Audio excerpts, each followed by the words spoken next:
Ah, yes. So, you must be Hopkins. Uh-huh. What? Uh-huh. What? I meant yes, sir. Very good. Now let me see. You've done a lot of naughty things, haven't you?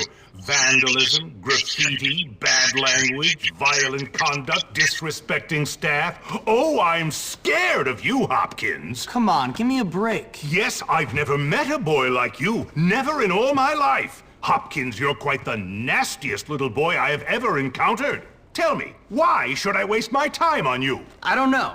Because it's my calling. It's what I do. You excel at causing trouble, and I excel at fixing little boys like you, at making you into respectable members of our community here at the Academy.